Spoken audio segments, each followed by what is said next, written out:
وجاہت علی سوال کر رہے ہیں، یہ کہہ رہے ہیں کہ نکاح کیوں ضروری ہے؟ آج کل کے معاشرے میں لوگ کہتے ہیں صرف ریلیشن ہونا چاہیے، نکاح کی کیا ضرورت ہے؟ اس سوال کا جواب دو طرح بنتا ہے۔ ایک تو یہ ہے کہ کیا ہم بحیثیت مسلمان پوچھ رہے ہیں یا بحیثیت غیر مسلم پوچھ رہے ہیں۔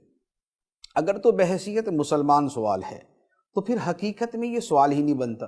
وجہ یہ ہے کہ جب ہم کلمہ پڑھتے ہیں تو اس کا مطلب یہ ہوتا ہے کہ خدا نے ہمیں جو حکم دیا ہم نے اسے مان لیا، ہمیں وہ سمجھ آئے نہ آئے، اس کی حکمت کا پتہ چلے نہ چلے، لیکن ہم نے اپنے آپ کو اس بات کے لیے پیش کر دیا کہ خدا کا ہر حکم ہم نے تسلیم کرنا ہے اور اس کے مطابق عمل کرنا ہے۔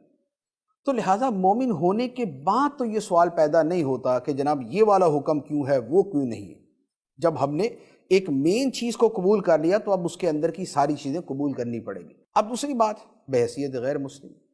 بحیثیت غیر مسلم بھی اگر اس کو دیکھا جائے یا اسلام کی حکمت کے اعتبار سے اگر اس کو دیکھا جائے کہ نکاح کیوں ضروری ہے اور محض ریلیشن وداؤٹ نکاح یہ کیوں درست نہیں ہے، تو اس کی بہت بڑی وجہ یہ ہے کہ جو میاں بیوی کا تعلق ہے یہ تعلق دنیا کے عام تعلقات کی طرح نہیں ہے۔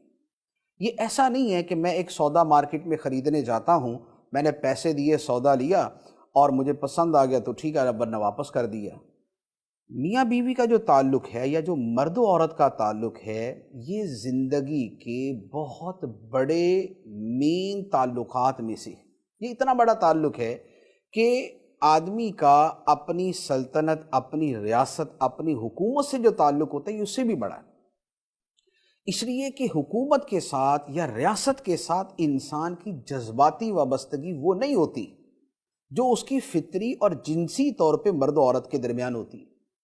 اب یہ رشتہ اگر آوارہ قسم کا بن جائے کہ ریلیشن کا مطلب تو یہ ہے کہ دل کیا تو اس سے جوڑ لیا، دل کیا تو اس سے جوڑ لیا، دل کیا تو اس سے جوڑ لیا، آج رات اس کے پاس، کل رات اس کے پاس، پرسوں رات اس کے پاس، تو یہ وہ چیز ہے کہ جو انارکی پیدا کرتی ہے، جو ایک دوسرے کے ساتھ دشمنی پیدا کرتی ہے اور جس کا نتیجہ خاندانی نظام کی تباہی کی صورت میں نکلتا ہے۔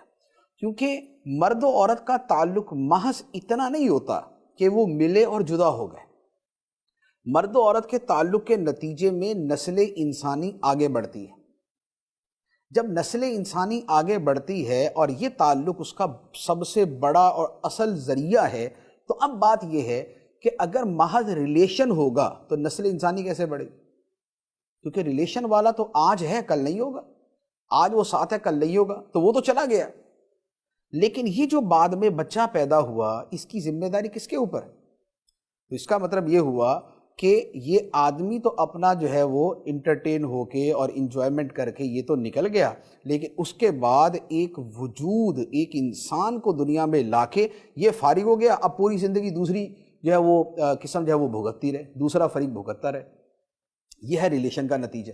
لیکن نکاح میں کیا ہوتا ہے؟ نکاح کے اندر یہ ہوتا ہے کہ نکاح کے اندر وہ جو باپ ہے اس کو باپ کی ذمہ داری قبول کرنی پڑتی ہے، اسے باپ کے فرائض ادا کرنے پڑتے ہیں، اسے بچے کے تمام حقوق پورے کرنے پڑتے ہیں۔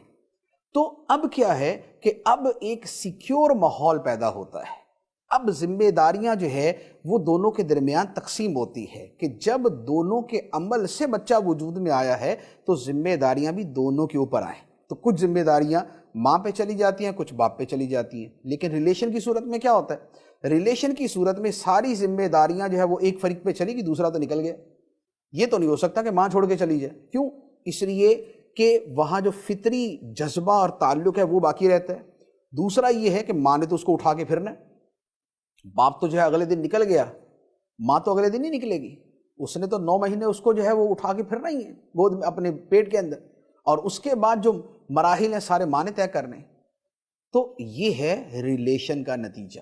جبکہ نکاح کے اندر جو ہے دونوں اول سے آخر تک اس میں برابر جو ہے وہ ذمہ داری اپنی پوری کرتے ہیں، تو یہ اس کا فائدہ ہے۔ تو یہ اسلامی احکام کی حکمتیں ہیں۔